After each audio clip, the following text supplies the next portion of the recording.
ba tomboli ngai na bi bon OK botika na fongoli porte ko fongola na fongoli porte oh non tokangi yo bokangi ngai oh nini toke pa ba konzina biso banani ba konzina biso toke nga oyeba na bi na makotala ndeko na ko kende te osh bandi ko beta ngai lokola mwana bango banga pe na résister mais wana d'abord bazoye ba Kezam Martin Fayulu ya député national ou bien parce que toyoki balobi que c'était dans la foule bazokanga bato bayeba kiteke non balobi bofanda na air moko boye ndeko na ngai baye bakozi mwana mwasi na kati ya bureau wana mwana mwasi et puis na moni bango nyonso babimi batinga na mwana mwasi na bi oh tala makamba lukela bato Kanabiso na bino au rendez-vous de l'information.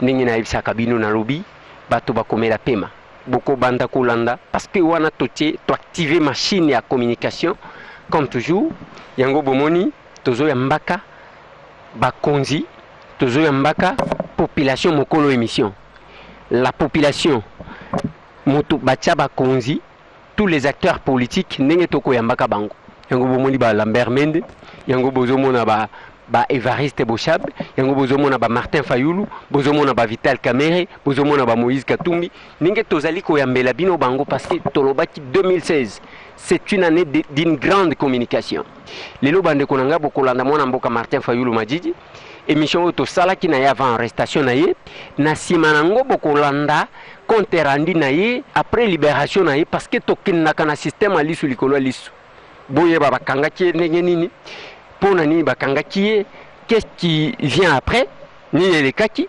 bokolanda yang MCR oyo basala ki échange de na bango babengaki biso bokolanda manifestation na bango wana parce que za musala bino bopesa biso na simanango bokolanda mwana mboka Pascal Nyembo oyo ya lutte contre la fraude minière bien sûr ne bokolanda ye bande konangai ezaka musala mais na lobi na bino c'est l'année de grande communication. Sala qui n'a pas entretien aussi toutes les questions d'actualité na tourné naïe. Bolan. Bote mon mboka Martin Fayulu. Bote ndeko Eliezer. Si kana souhaité yo atabave parce que esali moi mikolo sans que to solo là. Tokutani te merci mingi yope meilleur vœu nzamba batela yo batela émission na yo ndenge azako batela Congo. Merci beaucoup. Mon mboka Martin Fayulu nalingi d'abord l'entrée de jeu parce que l'actualité là lecture nayo par rapport à la victoire Nabiso na Chan avec tout ce qui a eu comme polémique sur retour à Bajouer. Petit commentaire nayo. Non, la ligne côté polémique mais et logo ya liboso to kumisa Bajouer Nabiso ba Léopard na coach na bango l'entraîneur Florent Ibenge. To kumisa bango parce que ba matisi le kumu ya Congo.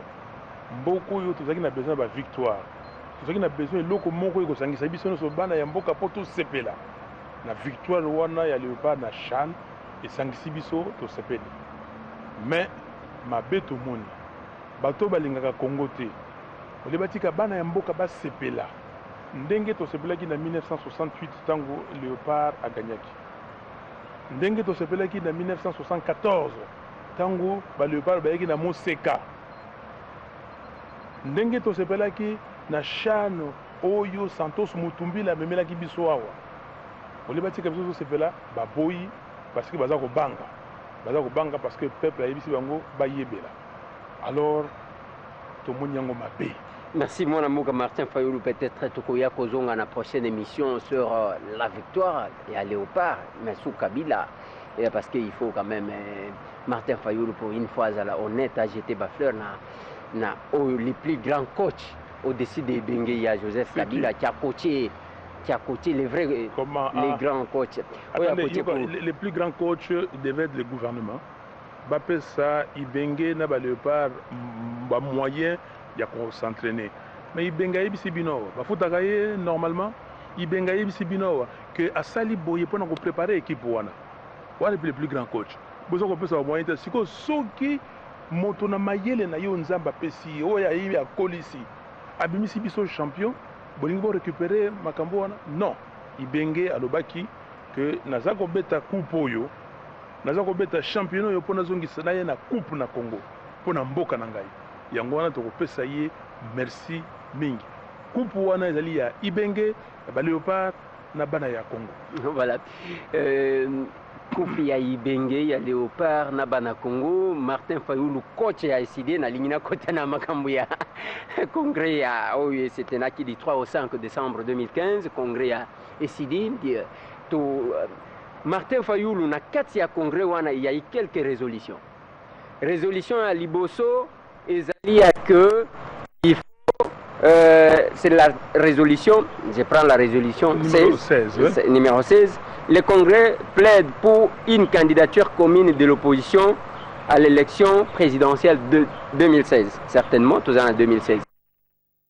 Le Congrès désigne ainsi M. Martin Fayulu comme candidat décidé à la présidence de la République lors de l'élection présidentielle en novembre 2016. Le président Martin Fayulu participera aux primaires ou arbitrage de l'opposition politique pour la désignation du candidat commun de l'opposition. 3. C'est l'article 18. Le Congrès, ou la résolution 18, je voulais dire, le Congrès recommande au président Martin Fayulu d'entreprendre une tournée à travers toutes les provinces de la République en vue de redynamiser les activités du parti à la base et de porter plus haut la vision du parti. Voilà. Nalingi na solola na coach ya ICD. Martin Fayulu. Na coach de la président ya ICD. Voilà, oui, mais en termes ya nini. Tozo solola na mwana mboka Martin Fayulu. Congrès se tenir du 3 au 5 décembre. Lelo tozana février. Ya Liboso Bozo Luka candidat commun à opposition. Yami Balé Bazuyo Babimisio candidat. Est-ce que il y a contradiction mon côté par rapport il y a des marches communes, il y a opposition à Keboza la candidat moko bino bandi ko panzana déjà ne bandeli batuna yo balobi yo za la candidat. Non, ndeko Eliezer ezali kolakisa nzela. Soko tangi titre wana balobi que Martin Fayulu est décidé cap vers les élections de 2016. Ouais. C'est-à-dire que makambo yo ya tinate ya busoba to tiki yango. To sali congrès. Congrès on a dit que to sangisi masolo, makanisi na biso, to lobi boye. O ya parti nini? Ba correction on sa na parti na ba statut to sali yango. Ligne ya parti nini? To lobi yango. Programme ya parti to redéfinir yango. Sikoyo me parti musa na yenini. Kuluka ki mokonzi ya l'état, pona mokonzi wana, pona kozwa kiti wana. Pour vendre, il faut nini, il faut élection. Mais si vous êtes dans l'opposition, en opposition, tu dis que Bamibou et les gars qui te montrent qui te parlent, qui te keboye, moyen de se rater. Si vous biso na essayé de lobby, biso nyonso, bayo tous en opposition, to sangana, to bimisa motomoko. Mais pendant que bimisa motomoko, on a la candidat na biso. Et sengeli nini, et sengeli koyokana, et sengeli kovanda. Yangono ba na essayé ba lobby. Biso président na biso tolobi na ye azala parmi batouana candidat mais ndenge ba osana na États-Unis balobi ke soki na parti républicain omoni ba candidat bazoki 7 sur 8 bazali wana sikoyo bakoluka moko yo akobima tango moko wana komonana bango nyonso sima na ye na parti démocrate bazalaki 3 moko a jeté l'éponge atiki batikali mibale ndenge tolobi na opposition biso no soto vanda mote mitema na biso pio totala nani oyo akoki kobima liboso na biso bongo biso no soto la sima na ye yango wana ngai parti elobi ke mwana mboka Fayulu yo oza na makoki ya kozala président ya république kende bino na bino bosangana basi mibali bozala kuna soki bozala 3 soki bozala 5 soki bozala 10 boyokana bobimisa moto moko sigma biso tokoluka ba critère tokotia po moto wana moko abima. Donc candidat commun, c'est ça que ça veut dire. L'essence de la candidature de Martin Fayulu, c'est ça. Donc ceux qui tozalaki ndenge tozalaki kala l'article 71 de la Constitution 2 tours problème ninga sala mate elingo zalate tokei sikoyo primaire wana pona biso ezali ko la premier tour. Mais tokoyokana biso nyonso bandeko otoza na opposition totala nani tokomisa.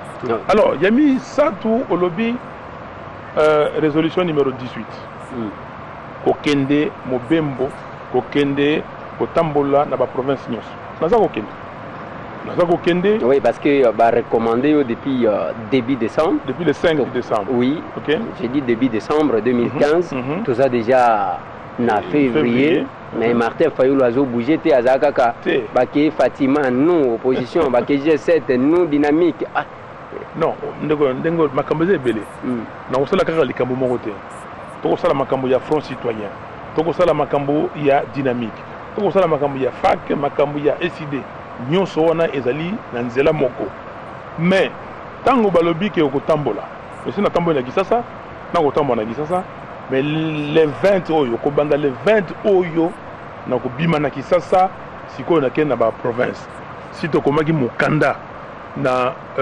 ministère ya intérieur pour na koyebisa bango que tozali kokende bazo ba disposition nyonso les 20 oyo toza na Bandundu donc tokobanda na Bandundu ville tolongwe na Bandundu ville ti toke na ba territoire mingo ya Kwilu et puis toyo kosukisa na Kwango donc tozali kokende ndeko Elezer botala ndenge toko sala musala soki tosilisi na Bandundu tozongia na Kisasa tokokende na Nord Kivu OK so tosisi Nord Kivu tokotala ba province mususu donc wana premier tour ya tourner na biso kobanga te bana mboka batala naza moto terrain ali moto dalingi makanishi oyo naza nango po na mboka oyo ndenge nini lobby Congo ekozala état de droit état oyo eza kotosa mibeko eza kotosa constitution moto ayibi bakangi ye mibeko ya l'état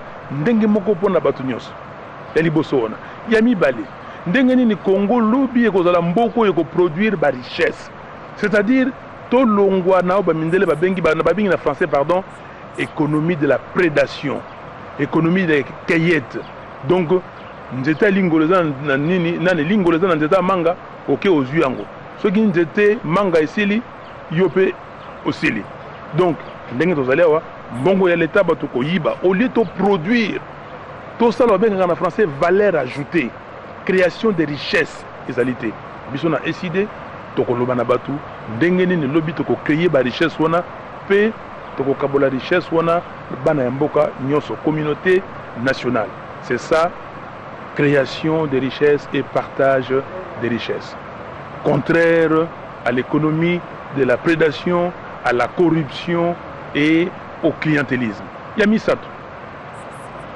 toyibisa bana mboka ndenge nini biso toko assurer développement humain elingo banini makambo ya kotanga ya bana ya klasi koyekola kozwa bomoto makambo ya santé na bango ya bana ya mboka makambo ya banzela makambo nyonso c'est ça développement humain to longwa ndenge bakobi na indice de développement humain oyo ezoko bimawa kaka biso batu ya suka baleshek or soki botali na mokili oyo nzambe asala soki otali na bomengo richesse oyo nzambe atie na bamboka nyonso ezala États-Unis Russie Brésil nini Argentine Congo Afrique du Sud soki otali oyo eza na Congo awa na RDC peut-être nous sommes parmi les 5 premiers pays au monde mai ezali zamba ezali bato bazali mabanga ya talo ezali biloko nyonso ezali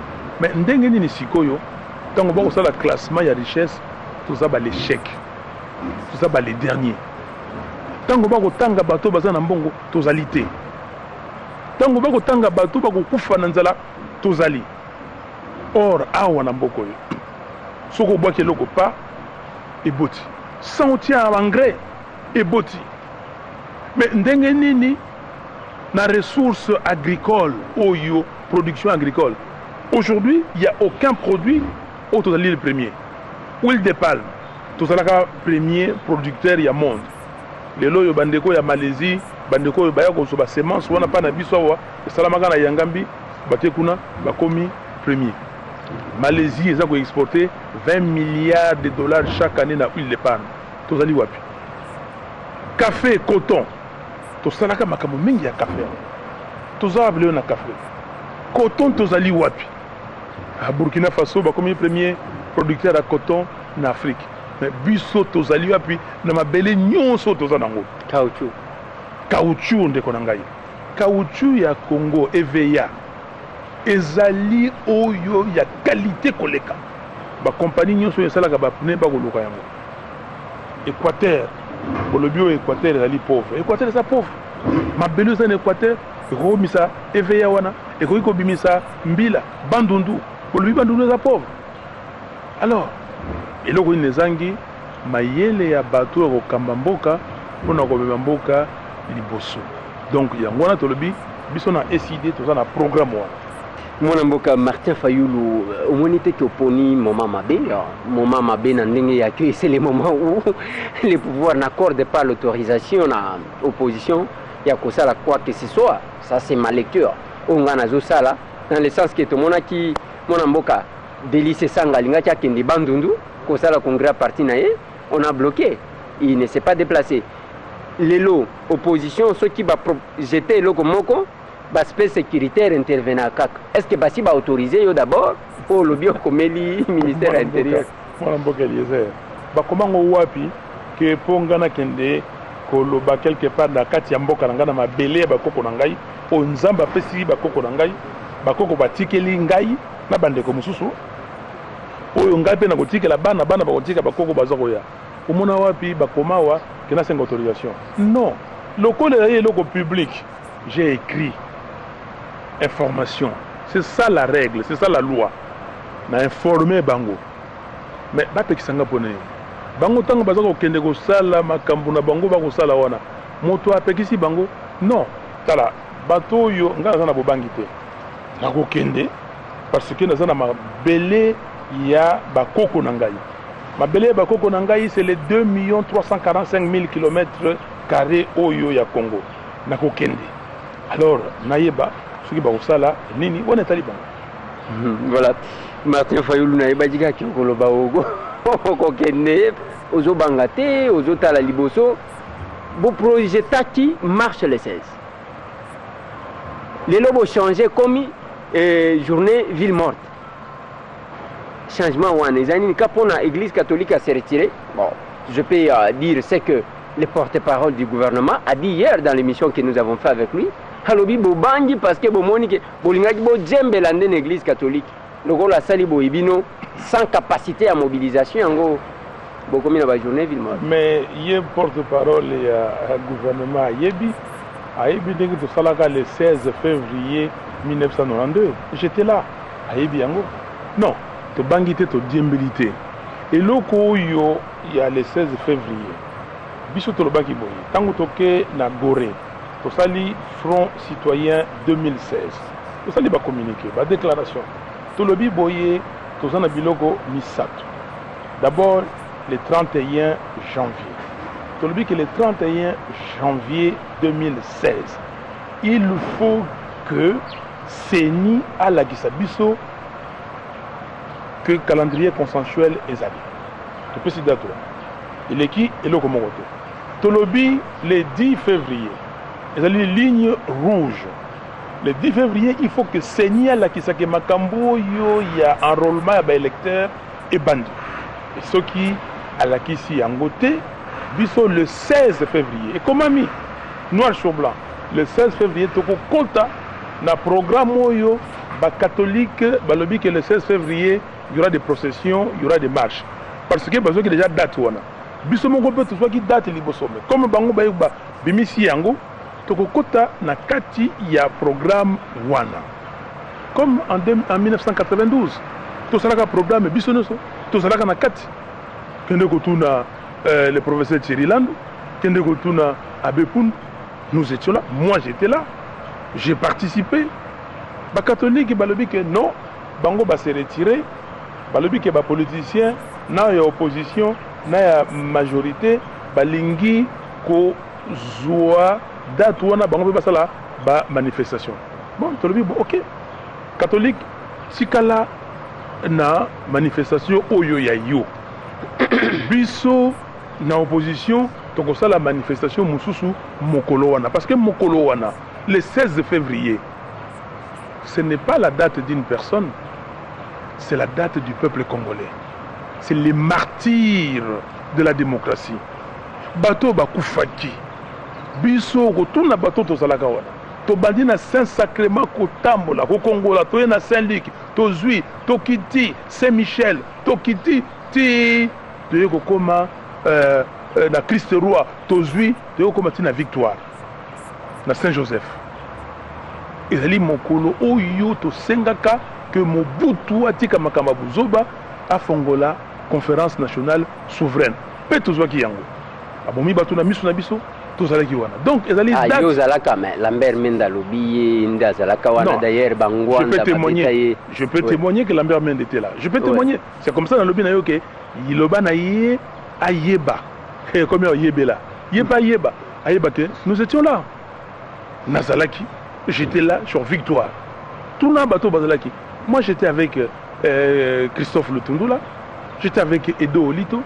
J'étais avec Aristide Kassongo. Nous étions là na Victoire. Tango, bayebisi biso ba soda ona ya Mobutu. Totelemi na rond-point Victoire. Da basango toko sambela. Balobi toko banda compte à rebours. Toko tanga na 5, toko kita. Ceux qui toko na 1. Moto moko a bougé té, toko marcher sur bino na ba jeep, babandi 5, 4. Biso ko na basango. Seigneur Jésus, tu es le Dieu tout-puissant. Batela biso, batela ekolo Congo. Nous étions là. Tango ba yesikoyo 1-0, ba démarrer moto moko a bougé té. Ba kangi frein, ba bandi ko beta. J'étais là. Donc papa, ko bangate, ezali eloko hôtel to bangi non. Donc moko té apakatambango. Apakatambango wapi? Ba ye ba beti biso. Mais yo mona ngai ya tango ba beta na pakatambango. Bon yo kanisi le wana le walelo. Parce que les gens ne comprennent pas. Et les yabato ba ko fayulu awuta abi. Mais na makambo nyonso na mboka oyo. Depuis 1990, mouvement na biso to comme nango FDD, na Christophe Lutundula, Modeste Bati aussi était là. Nous étions dedans. Donc ça les kambaloloté. Alors pour nako pesa ya mukuse non. To tiki ba catholique pour to boyi polémique, respect à constitution ngo banini, to kene na ba élection, surtout élection présidentielle, to pona mokonzi oyo akokamba mboka na biso ndenge mobeko li konzi, c'est-à-dire constitution et lobby. Mandat ya président de la République 5 ans renouvelable une seule fois. Il n'y a pas de place pour le glissement. Yangwana to kovana na bandako. Moto na moto avana na ndako. Na tongo la muki ozayo moko mibale misato o sambeli. Na midi nini o sambeli. Na pokwa o sambeli. O sambeli pour nani? To ko sambela po ya liboso kosenga nzambe abata lekolo Congo. Kosenga nzambe ba élection na mubuyo esalema.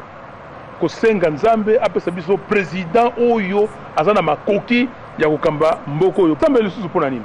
To kosambela pona bandeko na biso bakufaka le 16 février 1992.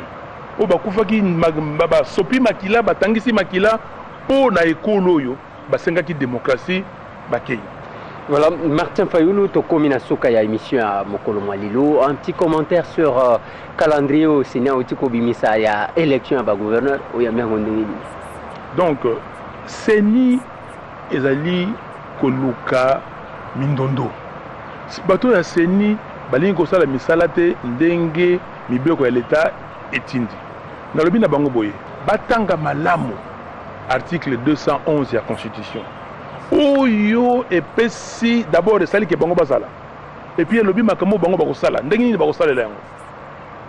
Sika bakeyi na usima bakena loi organique. Loi portant organisation et fonctionnement de la CENI. Siko loi wane komi na bolai ndenge nini bakosala makambo na bango. Makambo nini bakosala? Banda bakobanda na identification ya ba électeur, enrôlement ya ba électeur. Kobongisa makambo ba élection ti na publication ya résultat provisoire. Ba koma yango ba yebi yango. Ba sengi ke bazala neutre, bazala indépendant. Est-ce que nanga est neutre? Makambo zo sala ezali neutre. Azo komona sa neutralité na ye? Non. Malumalu tant que ça les campagnes Malumalu dégage. Abi Fayoulou, vous pouvez réunir plus de 70 millions de Congolais dans aucun été. Malumalu azawat. Nzamba lobi ke na pesibino mboko zana biloko nyonso. Metala makambo ko sala. sikoyo na kotindela bino moto ya koya alakisa bino bomikitisa botala page pai bowuti bongo boluka moyen bosala makasi yango tozali awa sikoyo toza kobima nayebisaki bino na ebandeli awa basigne yango wana Léopard Kagame apesi coupe na capitaine na biso eza boye te nani amemelaki biso trouble na mboko oyo afdele utaki wapi ndeko na ngai landa bilembe wana donc sikoyo tobimi na bobumbu wana tobimi na makambo wana toza kokende yango wana bato ya seni bayeba soki batepi bakosuka lokola malumalu oyo ndenge babaka ekoyela yo koyeba basi balobi awa non peuple ya congolais nakosukisa wana pas peuple ya congolais asukisi peuple ya congolais asukisi na yebela ndeko Eliezer yebela wana eza makambo ebele balobi yebela ete ngonga ebeti yebela ete eloko na eloko ezalaka na libandeli mpe na suka na yango baliberaki ye to baliberaki ye te parce que na nsima ya émission oyo boyokaki Kinshasa ningani diaspora eningani bolanda parce que tomemelaka bino barimer te tomemelaka bino nde ba vraie information bolanda mbote mwana mboka Martin Fayulu mbote mingi ndeko Eliezer mbote oui yebisa biso nanu juste après émission oyo euti koleka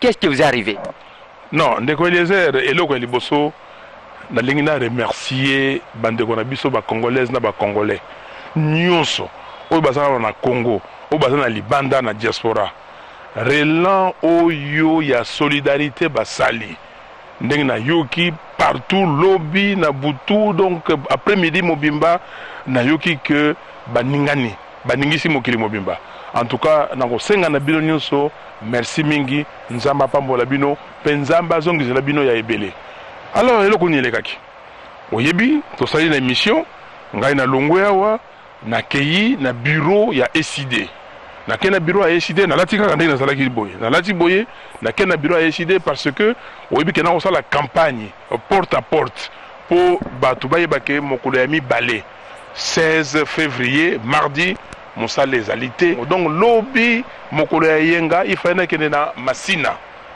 donc nabongisi babiloko na ngai na kena bato tokokenda bango nabimi libanda na bureau na koti na voiture mpona zo eloko moko na koti na kati tango na koti ndenge nabima lisusu namoni basoda 5 soldats armés jusqu'aux dents na tenue ya militaire to ba policier non nalibi soldat militaire na 3 éléments en civil bato ya sécurité bakimi mbango baye oh monsieur nini nabi nini oh non toyoki bazoboma bato awa o bozoboma nawa mais yo moni sikoyo bino boye banda bouti kuna tia awa bokomi bomoni babomi bato awa bato abomani bato abundi awa calme ezali bozonga oh non tokosonga te yo yaka maintenant ya wapi oh non fungola voiture na yo nabi non na fungola voiture te ba brutaliser ngai wana ba tomboli ngai nabi bon OK botika na fungoli porte ko fungola fungoli porte oh non tokangi yo bokangi ngai oh nini tokepa ba konzina biso banani ba konzina bino tokenga oyeba nabi na kotala ndeko na kokende te osh bandi ko beta ngai lokola mwana bango banga pe na résister mais wana d'abord bazoye bakeza Martin Fayulu ya député national ou bien parce que toyoki balobi que c'était dans la foule bazokanga bato bayeba kiteke non balobi na lobi na bango mais boyebi te que na député national bido zoba député ya wapi yo nani okomona ndenge tokosala yo okoyeba lelo biso banani ah bon bino banani ngaza mwana Congo te oh non babandiko finga elingala na swahili nyonso bafingi wana basoda ngoyo zobundela puke bazala malamu bafuta malamu nde bazofinga basoda wana na koti bakoti na bibo parce que nayebi ke oyebi ndenge babetaka nga na boulevard wana zaka ba policier bazui sima ya munduki na bango babeti na moto babeti na moni bango bayaki tellement brutal o ya lobby na lobby non baya osala nga mabe tika na mikitsa bakotinga na voiture na koti okota na koti na voiture moko baloki na côté ya chauffeur po likofi susu abeti ngai oh na bino botika ngai na kota na voiture na ngai bongo to kende moko na bino kota baboyi babotoli voiture na ngai na makasi to koti to kei oh to kende abi na webisa bino to webisa yo to kende abi to webisa yo to koti na kankokolo to koti na kankokolo to bimi kankokolo babimi ngai na demiap to komi kuna allez bakitsi ngai balobi basala contrôle la voiture biloko na nga nyonso na biloko na voiture na ba mikanda la nango na bimisaki lobi o ba mikanda ya dynamique opposition basi mikanda même ya parti nyonso basu carnet na ngai ba bloc note na ngai basu téléphone ndeko Eliezer basu téléphone na ngai ba continue ordinateur na bango ba bimisi nyonso ba email na ngai ba SMS na ngai biloko tout basu yonga na bi mais bino boyebi ke eza infraction makambo ko sala ma biloko na biloko secret c'est privé. Oh non, tout ça là yo zanani. Bon, na bi nazanani de toutes les façons, ngai na kolobate ceux qui avocat na ngai était. Général la bangoye. Na bi na kolobate mon général, il faut avocat na ngai azala. Ba bengi avocat na bengi avocat, ba pesinga pareil na bengi avocat, maître Kabengela, na bengi batu ya Monisco, na bi na on pa nazali bazako luka ngai. Allez, quelques temps après, maître Kabengela yi. Maître Kabengela pe alobi eloko moko ndenge moko na ngai que akolobate parce que azali député national bino bozali na makoki te ya kosambisa ye bakomi oh no tokangi ye na ba documents séditieux oh to sali boye oh alinga sala boye na lobi na ibine tala na koloba na ko signer te babi nga signer na bino ko signer te na ibina bango est-ce que bako bangisa ngai bino kasi bozo intimider ngai parce que na leo mais est-ce que vous pouvez vous m'intimider yango na ibisi bango na ibisi général wana batuna ye omoni ngai naza candidat président de la République pour makambo esila to koma na état de droit na solo na bango na lobby oh non o signer mukanda na bina ko signer mukanda te soki boko sala ndenge bolingi bosala ngai mais vous n'avez aucun pouvoir aucune force bino pour na sala ngai loko.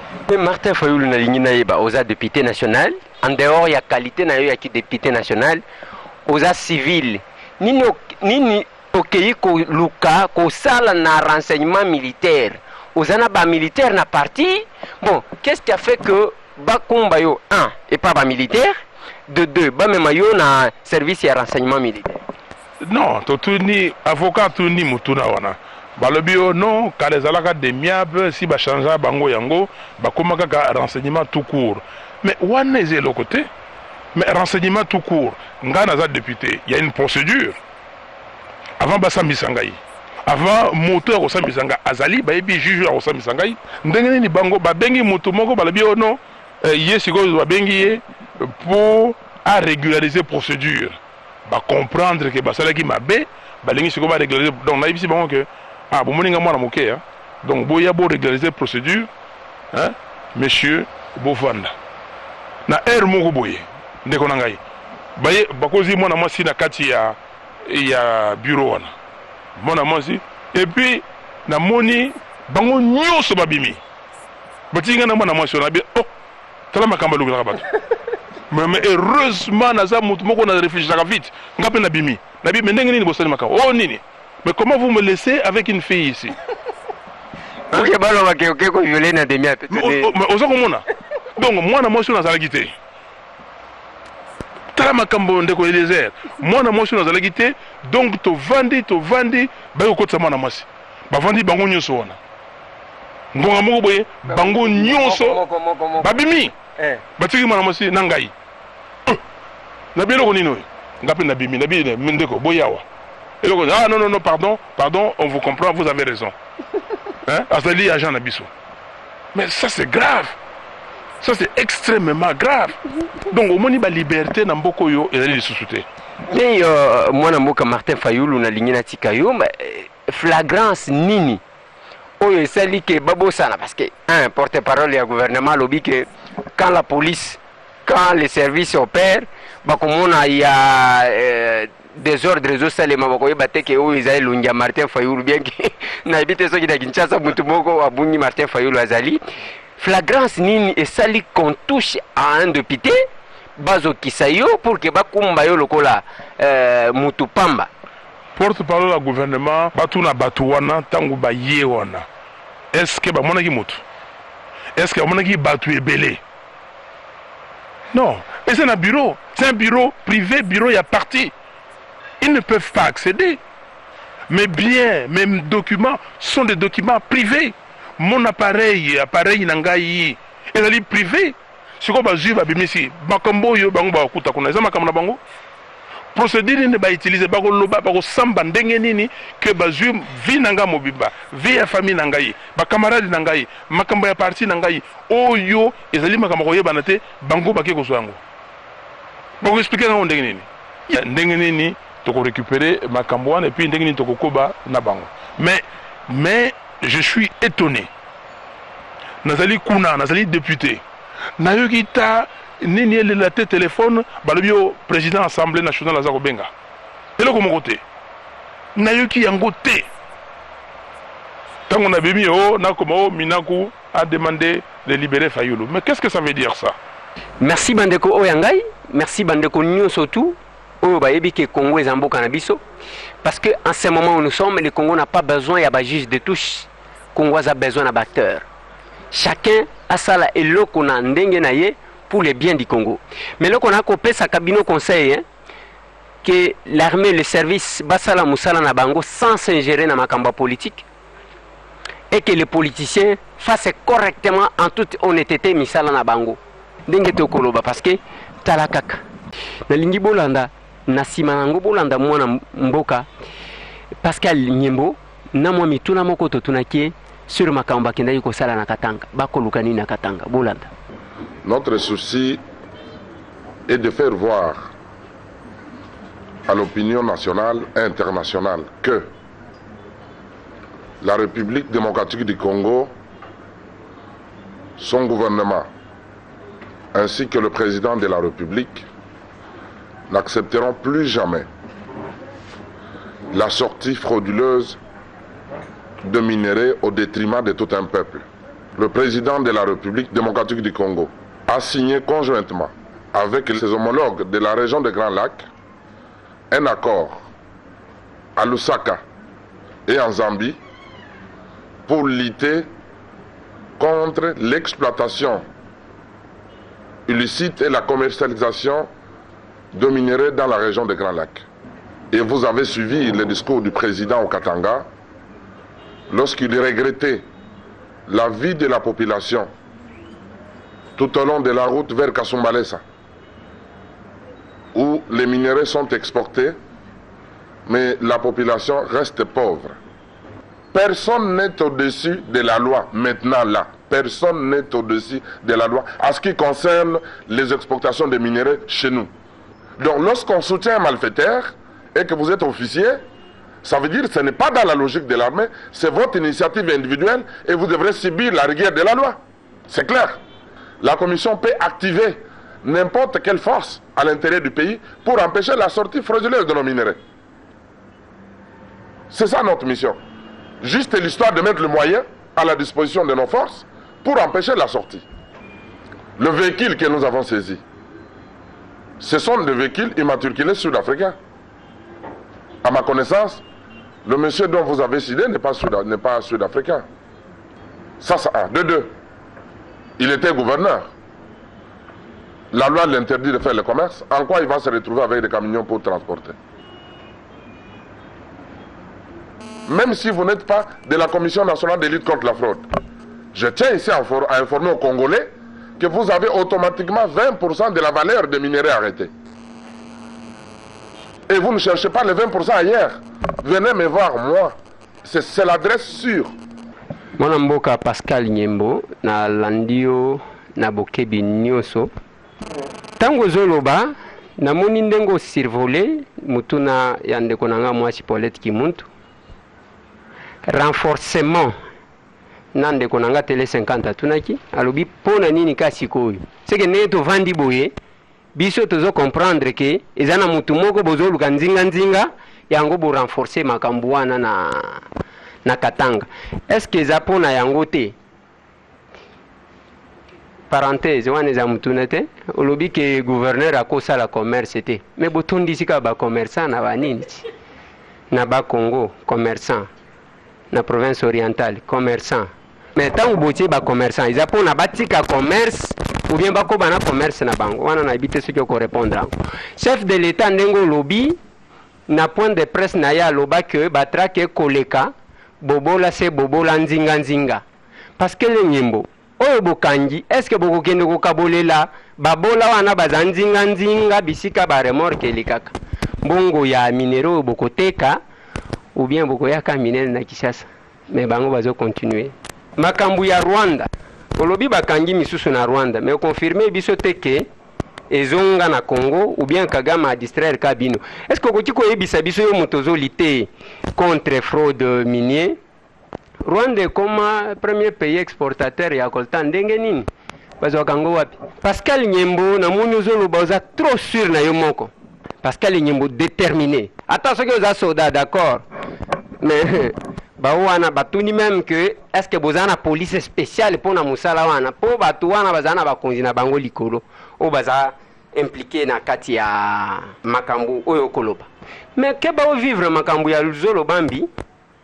Luzolo akangi mutu ya mino Congo awa. Tapage nenge boye kotikela ye toyebite. Ni nezola kisake ba obo ko kangaka ba kwapire peine na bango. Mutu azani loko que le gouvernement ko pesa lo solo. Ozo couvrir ye pour que balongola yote. Mais na banko ke lukani. Merci. L'État zakaso akangi drogue. Neng bakangaka drogue na Paris. Bazui ba drogue wana bateki. Bakom koleka kan nzela bazo pesa ka bat na banzela wana mbongo. Na ibite so na mboka nini. Mais moi je voudrais vous dire ici que soki bakangi biloko ndenge wana ezongi na compte ya l'État congolais biloko ekote kama ezalaka ba vente publique ete kama kana kuzute ete kama kana miso abatu nyonso pembongo ekotaka na compte ya trésor public de sorte que déjà dans la kawana pour ko établir note de débit de manière que mbongo wana ekota na trésor public. Donc ezaka mbongo ya nyembo te ezaka mbongo ya kopesa batonzela nzela te esika minéraux kaka. Mais par contre ceux qui te bloqué ba sorti wana et qui permettent justement que bateau et bazan dans la pauvreté recette et bakisama au niveau du trésor public banzela et fongwama politique agricole est s'installer bateau bazan zela bali ya kitoko parce que recette et bakisami bato bazol misasu ba minere na ndenge ya mayu ya te olobi ba gouverneur nyonso baza ba commerçant oyebi ngai naza officiel soki bazalaki ba commerçant kala et que lelo bazui possibilité à kozala ba gouverneur. Mais je vous ai dit ici que Commission nationale de lutte contre la fraude minière on a nazokam et bongisi 20% yo liezer so ibisi ngai que gouverneur Boye abandi kobimisa minere sikoyo atiki mosala politique atiki ba force ba charge na public a komi pena crézer pe abandi ko exporter minere na ye yangoyo mais ngana ko kanga ngana ko tanga yote na ko pesa 20%. Ngana yebi ke batwana constitution ezali ko empêcher bango pe ezali ko interdire bango ko sala commerce oh ya ko sala commerce mais akokutana na ngana nzela na ye yo kanisi nano na kutana na ba gouverneur te na nzela ya fraude. Ce qui a tenté, n'a moni de près ou de loin, même si à intervenir, on le dit qu'il a échappé à la question de maman Paulette. Mais n'a échappé, n'a échappé. Bozo linga, kokote sa moto na likambo, oyo batangi ete. Parce que na procédure oyo biso, bato bakangami na Lubumbashi. Bato tokangi na Katanga pona muyibi ya kubimisa biloko na biso na mayuya na nenga na libanda. Bato wana nyonso batangi bango. Batangi Moïse te. Avant Moïse dans le gouverneur. Toza kanga ka miyibi na Katanga. Après Moïse, toko continuer ko kanga miyibi na Katanga. Mais nazo attirer attention na yo. Soki Moïse a se retrouver na kati ya ba oyo babimisa minéraux libanda na ko kanga ye. Il y a ça le Congolais mi bekote. Aza Congolais lokola batu nyos. Aza le Congolais lokola yo. Ngai moko nde nazawa. So bakuti nga likolo ya bande mombo ya bato ba misa ba minéraux na biso na mayu. Bako kanga ngai. Gouverneur ya province orientale. To interpella kaye. Lorsque to mona ke or na biso zo kende Uganda. Ba ministre na ye bazala ki interpellé. J'avais mis en place une commission ya ko interroger bango. Ya ba service nyos. Toko kanga yo. Ose à la montée majorité, ose à la montée opposition.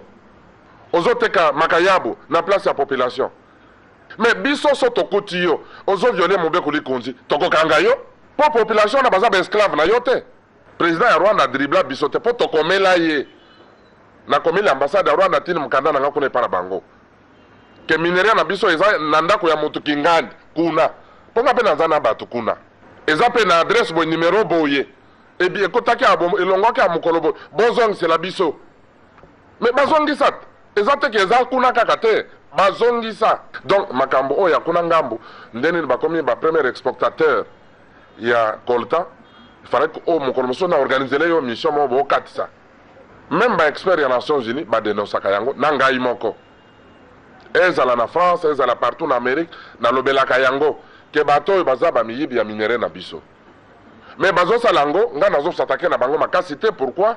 Parce que bazo salango na complicité ya biso moko bana mboka bango bakoki ko bana ndenge nini bakota na mboka na biso bazo akolta ebima. Non, c'est qu'il y a la complicité ya biso moko ba traître baza na kati na biso awa o baza près côté ka Congo pour na ba intérêt na bango égoïste. Statistique ya production na bango ezali conformité na statistique ya exportation. Bazo exporter plus que oyo bazali ko produire. Donc bazo organiser justement ba achat ya coltan oyo parfois ba groupe armé était kaka. Pa bobiso tozo veiller sur la traçabilité. Yango mona itri ezawa pour ko étiqueter minéraux oyo ezali exploiter légalement. Yango moni ministre Amine a signé ba arrêté ou ezali ko déterminer que ba site vert rouge ou ba ko exploiter na ou ba ko exploiter te. Lingi Bolanda échange de vœux et AMCR Bolanda.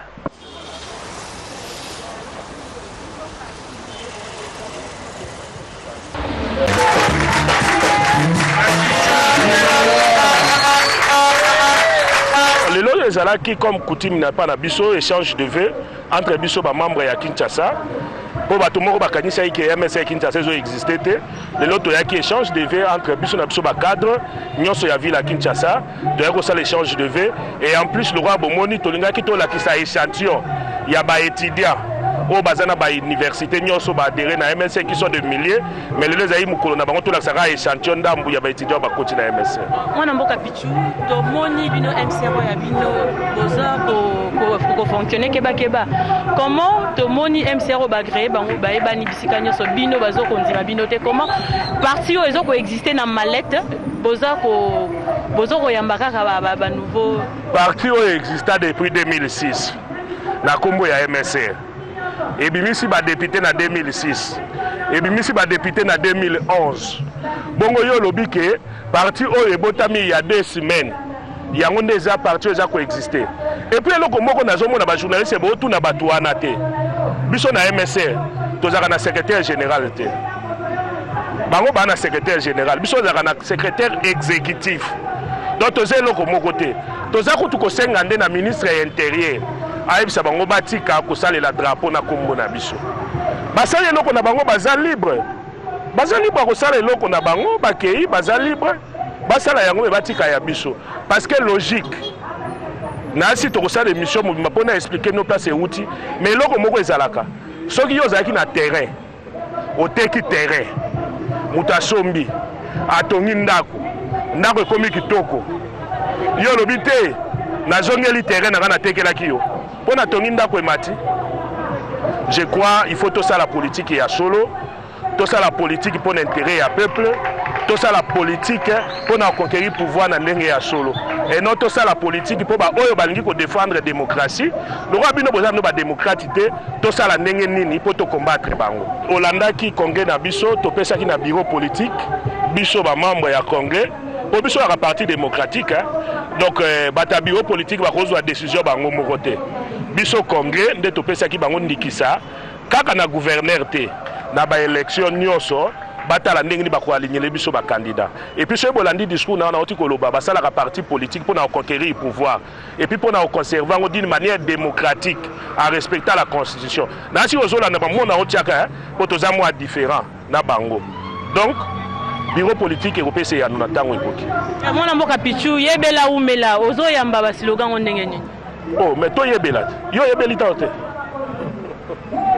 yo nano yebeli te yebela te ibongo umela soko lingo umela na libala malamu mingi pona biso bato tobala il faut to umela na libala ba programme bokolanda yango lokola to bandi lelo tozozongela ba carrefour na biso politique oyo toyaka kosala ba échange nyonso programme ezozongela toza na tourner na niveau ya ba section na biso na bureau politique nyonso ezolanda na moment nyonso bino boza ya biso tokobenga bino po bomona biyano nyonso tokosala. Ah oui. ezaka ndenge bokomona nayebisaki bino soki omoni mutu na tokomi wapi te yebake mutu azanga maloba ye wana. Mais c'est une émission autosalela population mokonzi nango et puis acteurs politiques en général opposition majorité ba membres de la société civile.